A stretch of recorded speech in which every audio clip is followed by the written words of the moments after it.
आज बोल, किस इरादे से सरहद पार से घुसा और क्या मिशन है तेरा? बोल! मैं मामूली आदमी हूँ साहब, मैं मामूली आदमी, मैं किसी मिशन पर नहीं आया साहब। मेरे बख्श दो, रब ने वास्ते मेरे बख्श दो साहब, मेरे बख्श दो। बस कर, अपने आप को संभाल। पुलिस में भी रिपोर्ट लिखा थी, किसी को कोई अंदाजा ही नहीं है कि रविंदर गया किथे। बोल! नहीं तो इतना मारूंगा ना अपने कूलों में बैठने लायक भी नहीं बचेगा। बोल!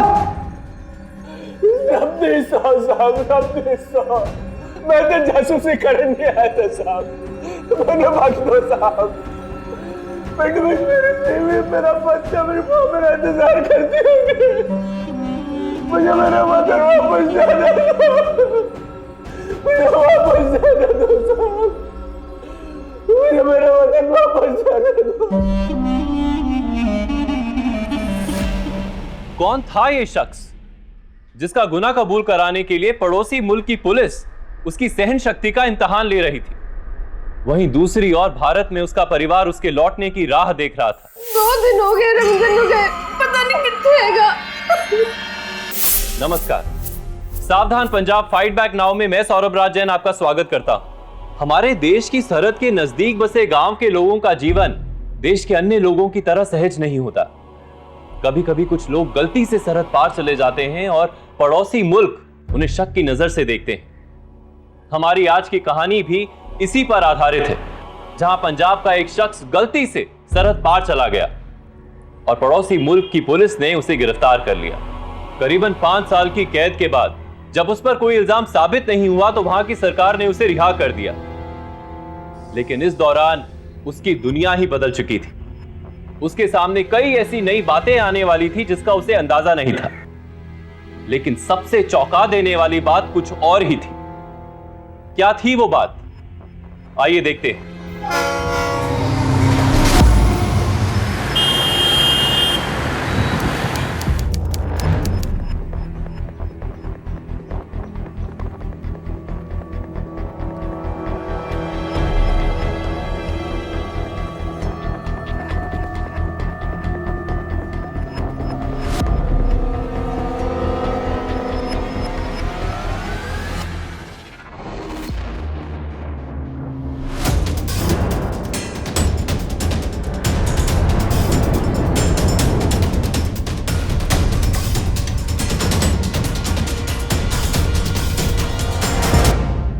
भी कौन है आप लोग? ज्यादा होशियारी की ना तो तेरी काट डालूंगा। पकड़ इसको। ये ले, चल रहे।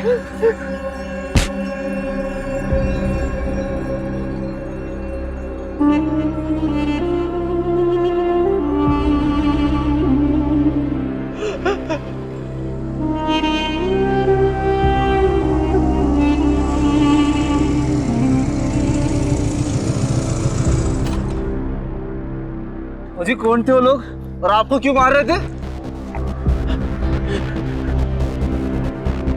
लुटेरे थे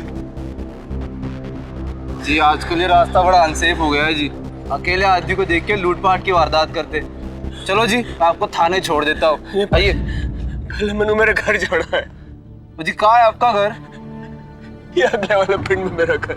ये आगे मैंने मेरे घर छोड़ दो। आइए जी, आइए बैठिए, आइए आ जाओ बैठो जी।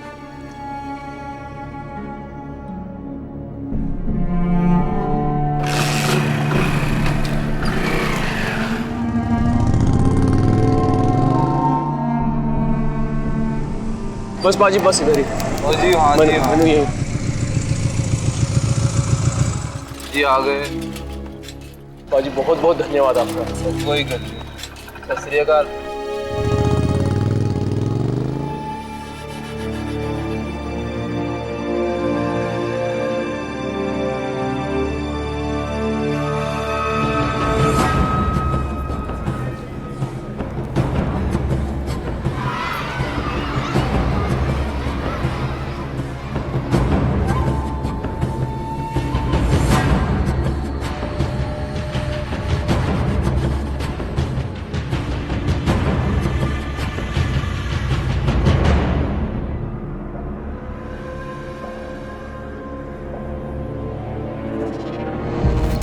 रविंदर मेरे यारा,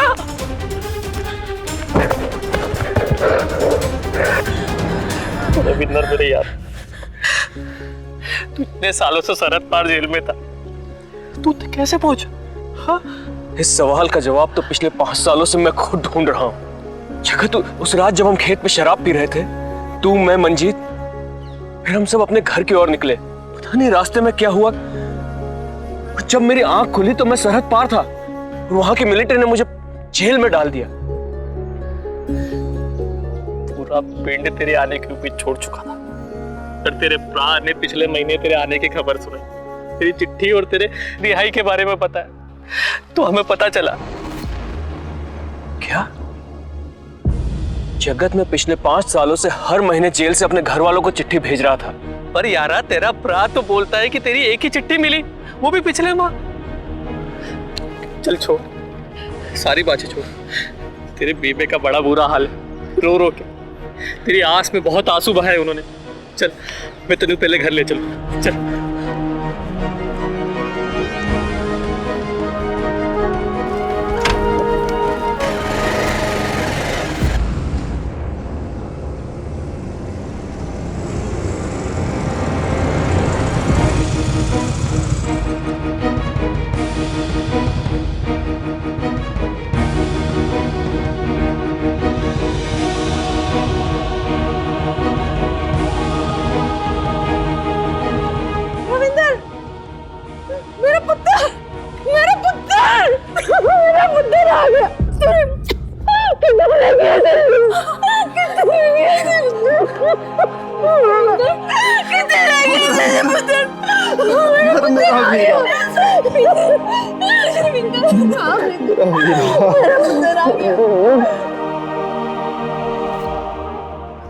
रविंदर, हमें इन 5 सालों में सिर्फ तेरी एक चिट्ठी मिली, वो भी पिछले महीने, जिसमें तेरी रिहाई के बारे में लिखा हो। यार समझ नहीं आ रहा वो सारी चिट्ठियां कहां रह गई। किरण और बिट्टू दिखाई नहीं दे रहे, कहां है वो दोनों? रविंदर, मैं सच में हैरान हूं कि तेरी भेजी हुई चिट्ठी आखिर गई कहां, हमें क्यों नहीं मिली? सानू तेरी एक भी चिट्ठी मिल जाती ना तो ये सब। विजय, अब और ना रुक, मैं आ गया हूं ना, और किरण भी मुझे देखने के लिए तरस रही होगी। बोलना कहां है वो, बोल। जय जी, कोई मुझे किरण के बारे में कुछ बोल क्यों नहीं रहा है? रविंदर, तू थका होया होगा, जाके नहा ले और फिर साथ खाना खाते हैं। वीर जी, मैं आपसे किरण और बिट्टू के बारे में पूछ रहा हूं और सब मेरी बात टाल क्यों रहे हैं? बीजी, आखिर सच कब तक छुपाएंगे रविंदर से? आप सारी बात सच सच क्यों नहीं बता देती रविंदर को? कैसा सच पर जाए जी?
किरण प्लीज दरवाजा खोल। किरण, मैंने बात करनी है तेरे से। किरण, किरण दरवाजा खोल। किरण, किरण मुझसे आके ना चुरा। किरण, मेरे को बात करनी है तुझसे। किरण,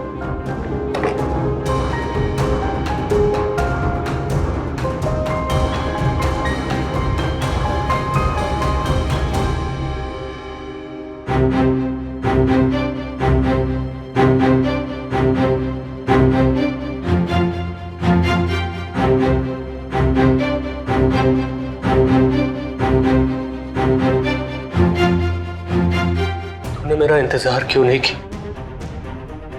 बोल किरण, जवाब दे। मैं तूने मेरा इंतजार क्यों नहीं किया? इंतजार 2 साल मैंने किया तेरा इंतजार। तू कहाँ है, किस हाल में है? हर पल सिर्फ मुझे यही फिक्र रहती थी, लेकिन तेरी कोई खबर नहीं। बिट्टू बड़ा हो रहा था, उसके भले के लिए मम्मी जी ने इन्हें ब्याह करने के लिए मनाया। तो इन सब में मेरी क्या गलती थी?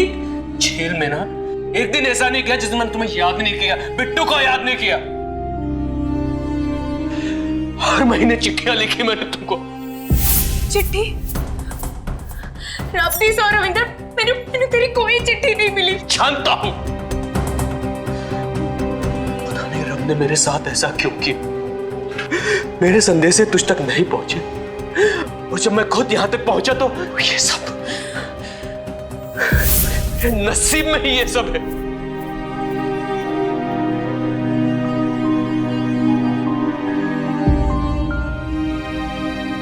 जो बीता बहुत बुरा बीता,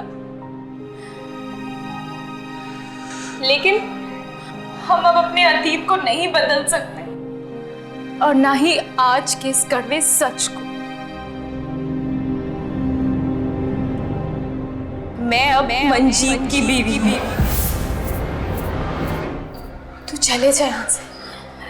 तू बस चले जा रविंदर, तू चले जा यहाँ से। तो मेरा पुत्र, मेरा बिट्टू, मेरे बिट्टू में मेरा कोई हक नहीं। क्या चाहता है तू? वो भी वही जहर पिए जो हमने पिया है। उस नन्ही सी जान की जिंदगी भी सवालों से घिर जाए जिस तरह हमारी घिरी हुई है। वो मासूम तो ये भी नहीं चाहता कि उसके पापा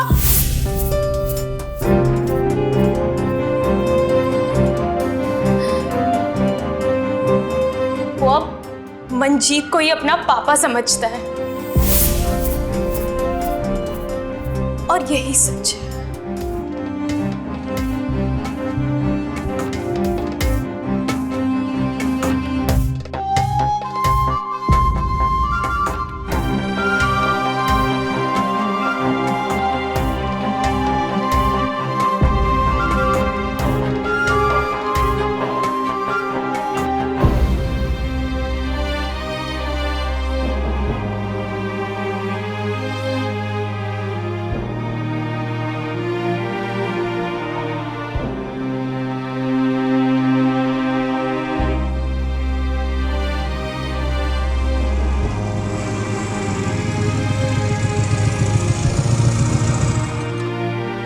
रविंदर,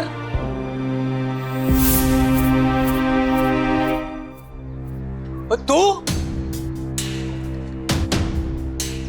रविंदर, कहाँ था तू यार? कितने सालों बाद तुझे गले से लगाया मैंने यारा। कैसा है तू? हाँ? कहाँ था तू? मंजीत, मुझे चलना चाहिए, लेकिन बात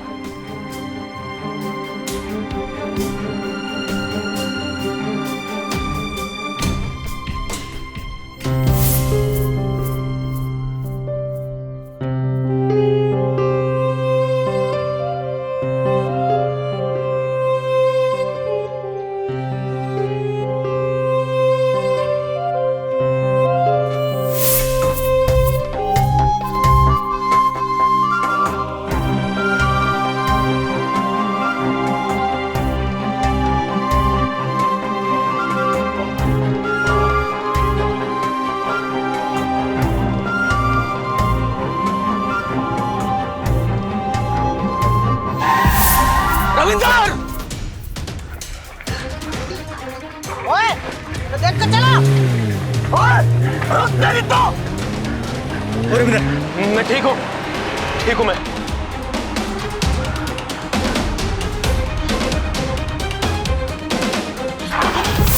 ओए रविंदर, ठीक नहीं है तू? अरे चोट लगी है तनु यार। चल, ठीक हूँ मैं। चल घर चल, तुझे मेरी कसम। चल उठ जा मेरे भाई।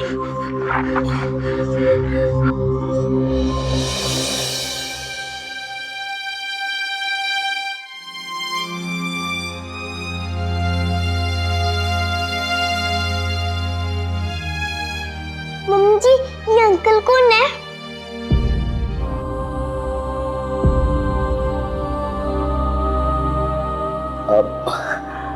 पुत्र, ये मेरा सबसे पुराना यार है, रविंदर। मैंने चलना चाहिए।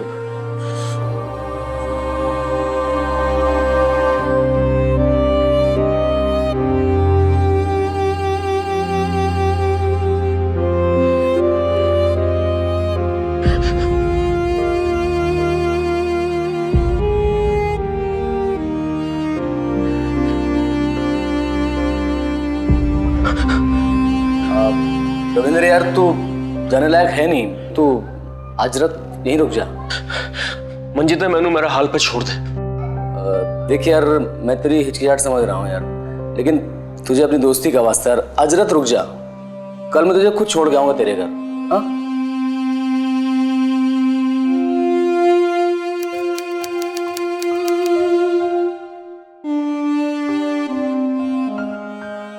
अंकल अंकल देखो ना, ये बंधन मुझे पापा ने मेरे बर्थडे पे दिया था।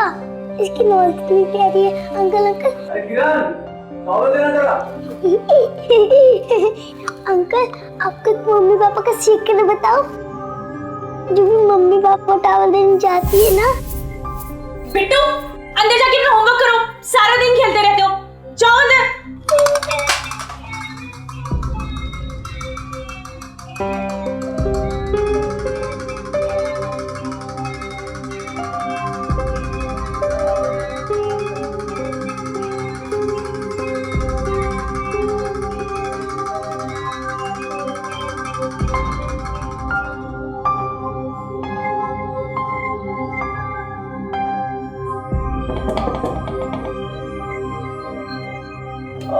मेरी सोनियो, क्या लग रही हो? अरे क्यों नहीं बना? अरे मैं तो बना हूँ।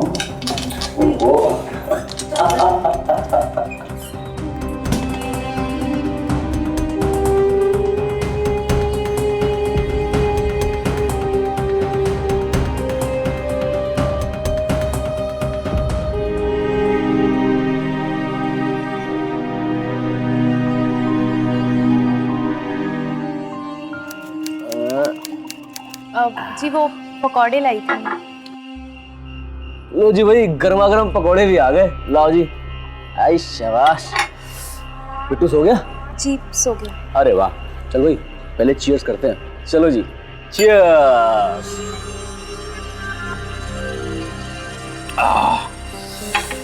ये रहे गर्मा गर्म पकौड़े। सुनिए, ज्यादा मत पीना।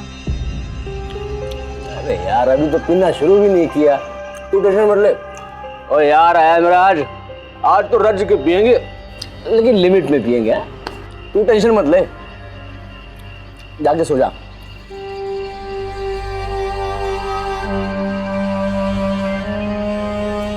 सुनिए, वो कुछ लग गया वो वहां पर। कहाँ लगा यार?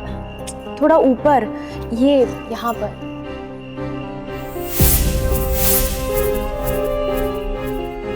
हट गया ना? हाँ। वो चल ठीक है, अब जाके सो जा। जल्दी आएगा। हाँ मैं। और वो नहीं होगी ज्यादा।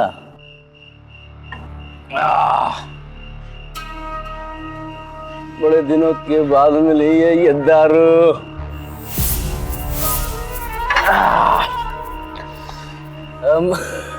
मजा आ गया यार। और रविंदर यार, अपनी यारी देशो, मैंने जो कुछ भी किया ना, वो किरण और बिट्टू की भलाई की सोच के किया यार। तुम मेरे को गलत मत समझो यार। हाँ, और यार है तू मेरा रविंदर भाई। जो होना था हो गया, अब जो हो गया तो हो गया यार। लेकिन भाई, तेरी मेरी दोस्ती पे कोई असर नहीं पड़ना चाहिए। क्या सोच रहा है मेरे भाई?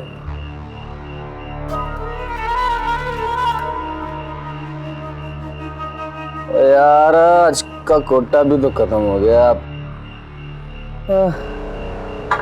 चल भाई, कल के सो जाते हैं, कल इत्मीनान से बात करेंगे। तू ही तो संभालता है मैनू यार। चल यार।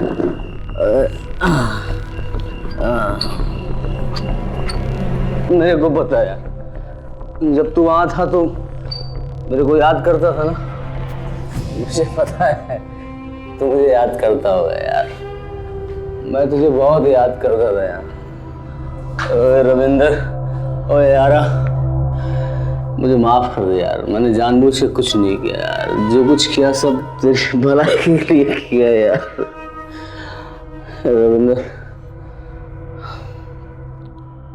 तू जाके सो जा, आराम कर, बहुत रात हो गई।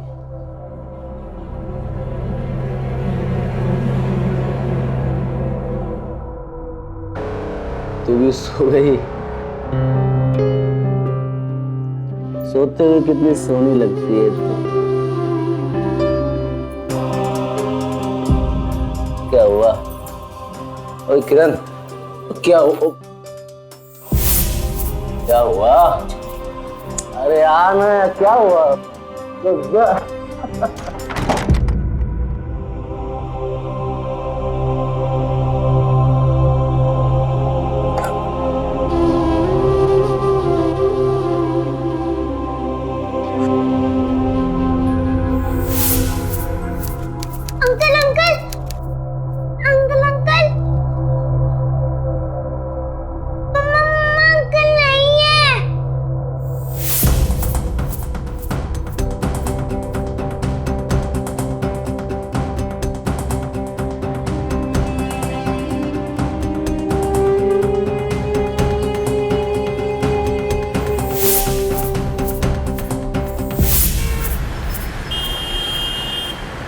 और जो हो गया वो बदला नहीं जा सकता। अब तू आगे की सोच। तू फिक्र न कर पुत्र, तेरा दूजा ब्याह करा देंगे। अब तू फिलहाल बिजी रहने की सोच। अपना जमा जमाया कारोबार है, कल से तू काम पे मेरे साथ चल। और अरे रविंदर सुन तो। गाँव तो सुन।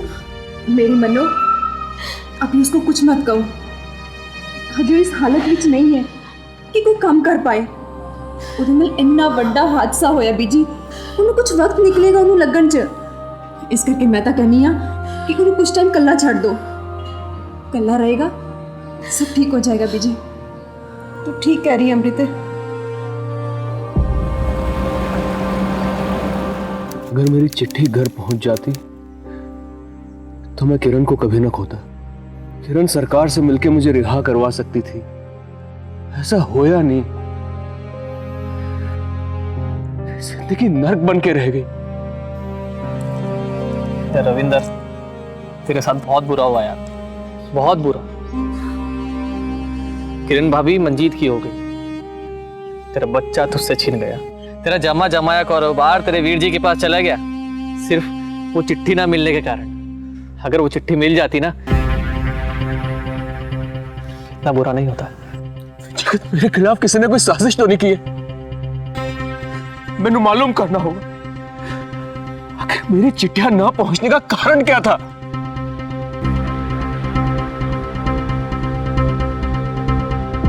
अपने वतन वापस लौटने के बाद भी रविंद्र का दुख कम नहीं हुआ था। सरहद पार जेल में अपने बच्चे, अपनी पत्नी से दूर रहने के दुख से कहीं ज्यादा दुख आज उसे इस बात का था कि उनके इतने नजदीक रहते हुए भी वो उनसे दूर था। जो जिंदगी उसकी थी, आज कोई और जी रहा था। रविंद्र की इस हालत का जिम्मेदार कौन था? आखिर रविंद्र की भेजी हुई चिट्ठियां उसके परिवार तक क्यों नहीं पहुंची थी? रविंद्र को अपनी मुसीबतों से उबरने की राह तो नहीं दिखाई दे रही थी, लेकिन वो कोशिश करके उस वजह तक जरूर पहुंचना चाहता था जिसने उसका सुख चैन, उसकी खुशी, उसका सब कुछ छीन लिया था। क्या वो अपनी इन कोशिशों में कामयाब हो पाएगा?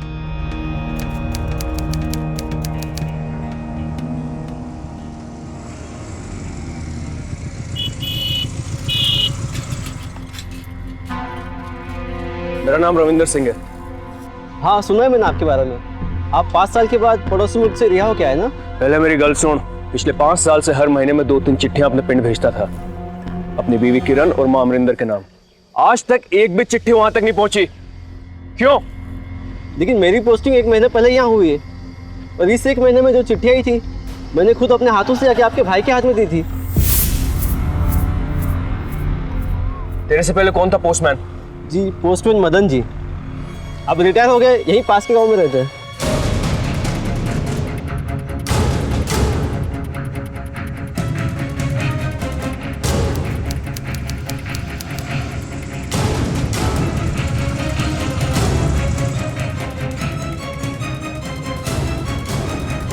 जी मुंडे, वो पोस्टमैन मदन जी पिछले महीने रिटायर हो, यहीं रहते हैं? जी हाँ, पापा जी मेरे।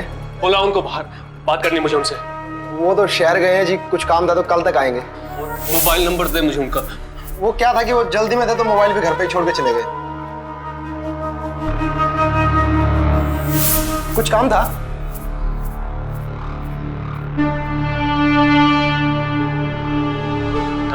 हम कल सुबह फिर आते हैं ना।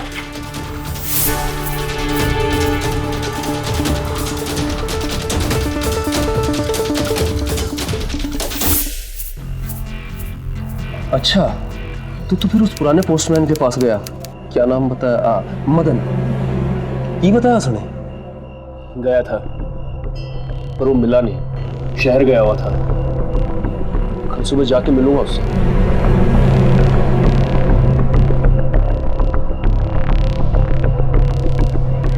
वीर जी, कोई तो है जिसने मेरे खिलाफ इतनी बड़ी साजिश की है। बस अब देखना यह है कि इसमें पोस्टमैन मदन का क्या रोल है। मैंने यकीन है वीर जी कि मैं पोस्टमैन मदन के जरिए सच्चाई जरूर मालूम कर लूंगा। मेरी जिंदगी बर्बाद करने वालों में छोड़ूंगा नहीं।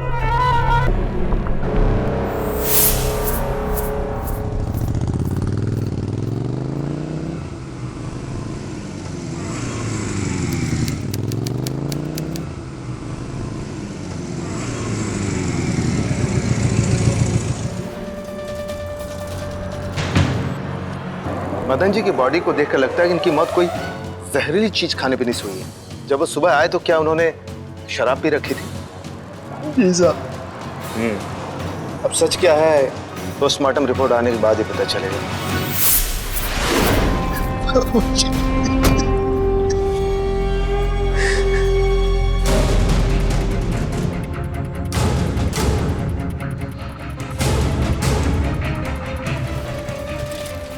मैं मदन जी से बात तक नहीं कर सका। वीर जी, मुझे मेरी चिट्ठियां ना पहुंचने का सच जानना है। प्लीज प्लीज मेरी मदद कीजिए। छोटे बाबू रविंदर सिंह है, और ये हमारा डाक खाने के छोटे बाबू है। मैंने आपके बारे में इनसे बात की थी। मैं खुद आपकी चिट्ठियों पे ठप्पा मार के पोस्टमैन मदन को देता था। मैंने खुद नहीं पता आखिर वो चिट्ठियां तुम्हारे घर तक क्यों नहीं पहुंची।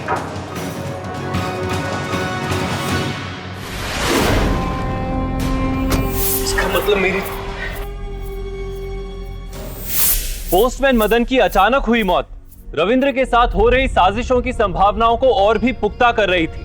कोई था जो ये चाहता था कि रविंद्र पोस्टमैन मदन से ना मिले और उसकी भेजी हुई चिट्ठियों का राज जानने की कोशिश ना करे। यह हादसा रविंद्र के मन में कई सवाल खड़े कर रहा था, जिसका जवाब ढूंढना अब उसकी जिंदगी का मकसद बन गया था। क्या रविंद्र को गुनहगार का पता चल पाएगा? चिट्ठियां डाक खाने में आती थी, वहां से ठप्पा लगकर पोस्टमैन मदन के हाथ में भी जाती थी, लेकिन मेरे घर नहीं पहुंचती थी। इसका मतलब कुछ तो गड़बड़ है। अरे इस गड़बड़ का जवाब देने वाला मदन ही नहीं बचा। मदन जी की बॉडी को देखकर लगता है कि इनकी मौत कोई जहरीली चीज खाने पीने से हुई है। जब वो सुबह आए तो क्या उन्होंने शराब पी रखी थी? जी साहब। पुलिस की बातों से लग रहा था कि उस पोस्टमैन मदन की मौत हत्या भी हो सकती है। आखिर कौन है जो ये सब कर रहा है? ओए रविंदर यारा, अगर ये हत्या है ना तो हत्यारे को मालूम था कि वो मदन से इन चिट्ठियां ना पहुंचने का राज जानना चाहते।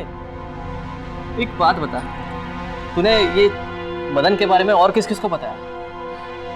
इस बारे में मैंने अपने वीर जी, परजाई जी, बेबे, यार सबको मालूम था। सबको यानी और किस किस को? फोन पर मैंने इस बारे में किरण को बताया था, तभी मंजीत से भी बात हुई थी।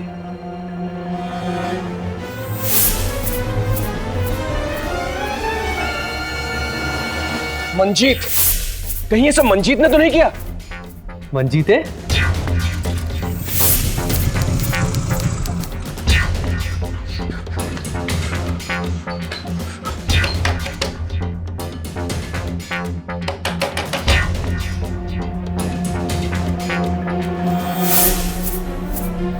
मंजीत कितने?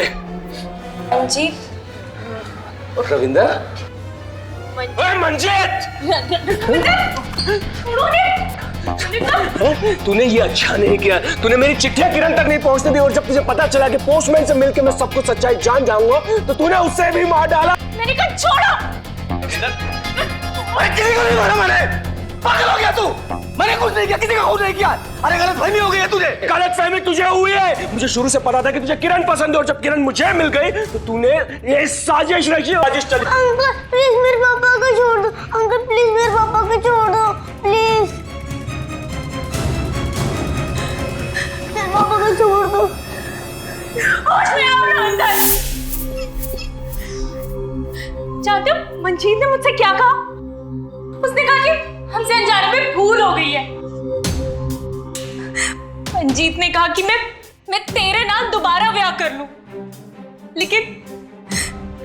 लेकिन बिट्टू को उसके पास छोड़ दूं, क्योंकि बिट्टू अब मंजीत को अपना पापा कहता है, उसे ही अपना पापा मानता है। और तुम की मंजीत ने हमेशा तेरा भला सोचा, हमारा भला सोचा, और एक तू है कि बिना सोचे समझे उसके ऊपर आरोप पे आरोप लगा रहा है, उसे मार रहा है। रविंदर शर्म आनी चाहिए तुझे, शर्म आनी चाहिए तुझे। बस बेटा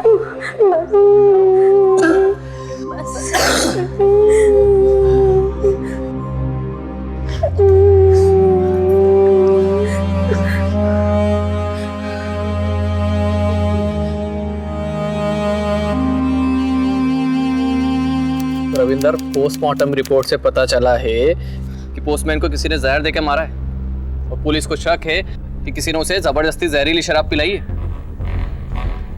यार मैंने बिल्कुल समझ नहीं आ रहा है कि कौन है जो मेरे साथ गलत कर रहा है। अगर ये मंजीत नहीं है तो कौन हो सकता है? मंजीत नहीं तो कोई ऐसा शख्स है जिसे तेरे पिंड से गायब होने का सबसे ज्यादा फायदा पहुंचाओ। तो क्या कह रहा है? साफ साफ बोल। देखिए रविंदर, बुरा मत मानियो, पूरा पिंड जानता है कि तेरे गायब होने का सबसे ज्यादा फायदा तेरे वीर जी को पहुंचा है। तेरे जमे जमाए कारोबार के अकेले मालिक बन गए। और तेरा दिमाग तो खराब नहीं है?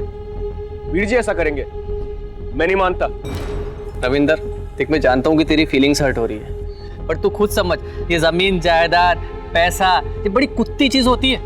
ये भाई भाई का सगा नहीं होता है, दुश्मन बन जाता है। और नहीं, मैं अपने वीर जी पे ऐसा गंदा आरोप नहीं लगा सकता। मेरे वीर जी ऐसा नहीं कर सकते यार। अरे रविंदर, तुझे आरोप लगाने के लिए कौन बोल रहा है? लेकिन तू ये तो पता लगा सकता है तेरी इस हालत के जिम्मेदार तेरे वीर जी तो नहीं।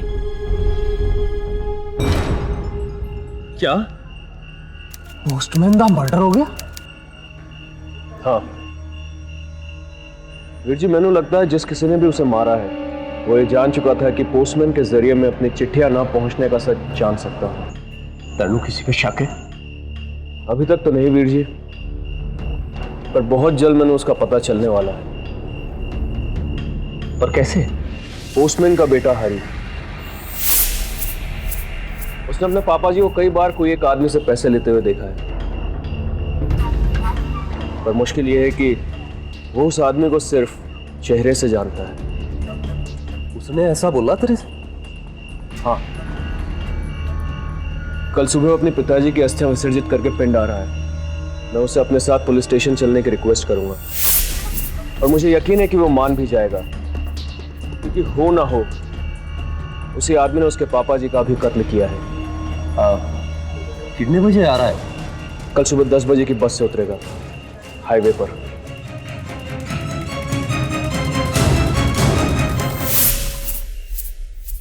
हरी डर मत, हम तेरे आसपास ही रहेंगे, कोई तेरे को हाथ नहीं लगा सकता।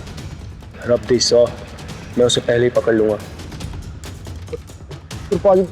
मैंने बड़ा डर लगता है। अपने पापा जी के कातिलों को पकड़वाना है ना? जी पाजी।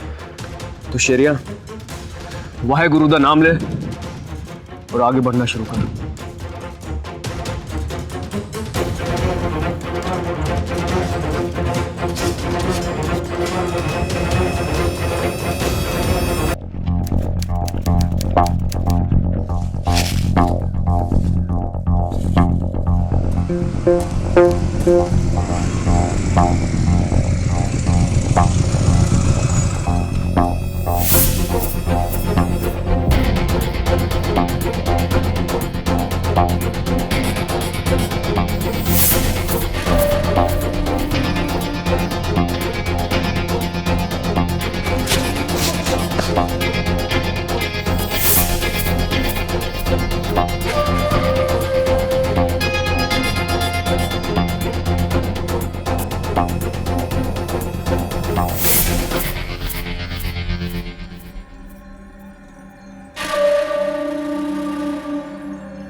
रविंदर यार, कहीं वीर जी को हमारे प्लान के बारे में तो पता नहीं चल गया?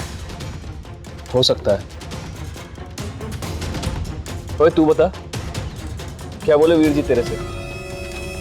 वो बोले ओए पोस्टमैन मदन जी का पुत्र है ना? जी तू रविंदर से मिलकर कुछ बताने वाला है ना? कौन है वो आदमी जो तेरे पापा जी ने पैसे देता था? ओ जी मैंने नहीं पता जी, पता नहीं था। मैं नहीं जानता। फिर मैं उन्होंने टाल दे बोला कि मैंने घर जाना है, बेबे बीमार है। आते बाद वो कुछ नहीं पूछा सी और चले गए।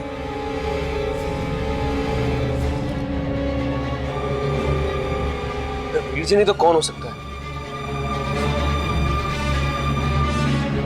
हेलो किरण, मैं रविंदर। किरण, मैंने पता है कि मंजीत पे शक करके मैंने बहुत बड़ी भूल की है। मैंने अपने किए पे बहुत पछतावा है, पर पहले मुझे उस आदमी तक पहुंचना है जिसने मेरी ये हालत कर दी। कौन है वो? पोस्टमैन के बेटे हरी के पास उसका क्लू है।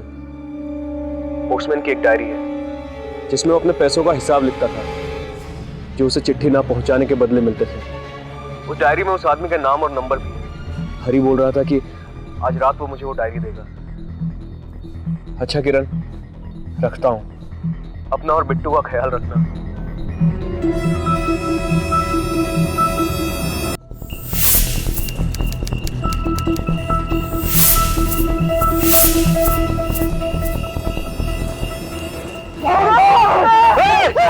पकड़ उसको।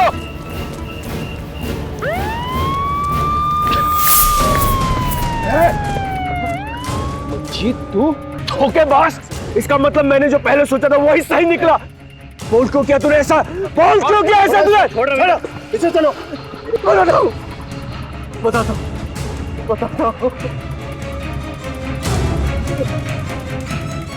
उस रात जब हम तीनों बैठकर शराब पी रहे थे तो मेरे मन में बस एक ही बात चल रही थी, किस तरह तुझे किरण से दूर कर दूं जिससे कि वो हमेशा के लिए मेरी हो जाए।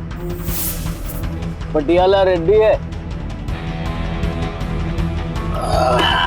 चल भाई घर चलते हैं। ओए तू कहाँ जा रहा है? घर इधर है भाई, हाथ करना। चल भाई। मेरे घर का रास्ता आ गया रे। तू जा, मैं इसको घर छोड़ दूंगा। ओके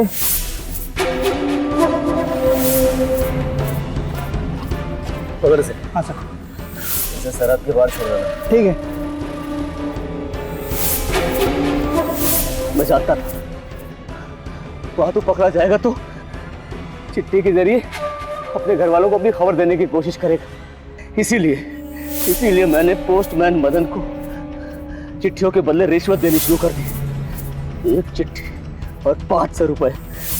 मैं जानता था जब तू रिहा होकर आएगा तो अपनी उन चिट्ठियों का राज जानने की कोशिश करेगा। इसीलिए मैंने पोस्टमैन मदन को जहरीली शराब पिलाकर मार डाला। तूने ऐसा क्यों किया? छोड़ो से, इसे मारकर अपना हाथ गंदा मत करो, इस जिंदगी भर जेल में सड़ेगा। चल ले चलो इसे, डालो अंदर जीप पे।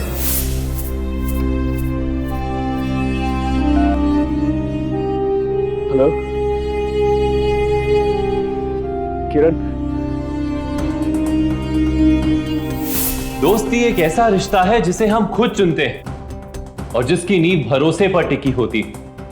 पर जब यह भरोसा विश्वासघात बनकर हमारे सामने आता है तब सिर्फ एक रिश्ता ही नहीं बल्कि इंसानियत भी शर्मसार हो जाती। मंजीत ने अपने गलत इरादों के लिए अपने जिगरी दोस्त की जिंदगी के 5 साल नर्क में झोंक दी और फिर सहानुभूति के बल पर रविंद्र की बीवी की भावनाओं के साथ खिलवाड़ किया। एक बच्चे को अपने पिता से दूर कर दिया और इतना ही नहीं, उसने पोस्ट मास्टर मदन को पहले अपनी साजिशों का हिस्सा बनाया और फिर अपने स्वार्थ के लिए उसकी जान ली। मंजीत के साथ धोखा करने के लिए धारा 420 और क्रिमिनल कॉन्स्पिरेसी के लिए धारा 120 के तहत उम्र कैद की सजा सुनाई गई। रविंद्र की ईमानदारी और सच्चाई ने लाख मुसीबतों के बावजूद उसे झुकने नहीं दिया। उसने अपना खोया हुआ मान और सम्मान तो वापस पाया है, साथ ही खुले दिल से उसने अपनी बीवी और बच्चे को अपनी जिंदगी में स्वीकार किया। पंजाब के क्रिमिनल्स को कानून के हवाले करने के लिए हम सभी पंजाब वासियों को एकजुट होना होगा ताकि पंजाब एक क्राइम फ्री स्टेट बन सके। और ये सब हमें अभी करना होगा, क्योंकि अभी नहीं तो कभी नहीं। इसी के साथ मैं सौरभ राज जैन आप सबसे विदा लेता हूं। पंजाब में जुर्म को जवाब देती हुई एक और सच्ची घटना के साथ आपसे फिर से होगी मुलाकात। तब तक के लिए सावधान पंजाब, फाइट बैक नाउ।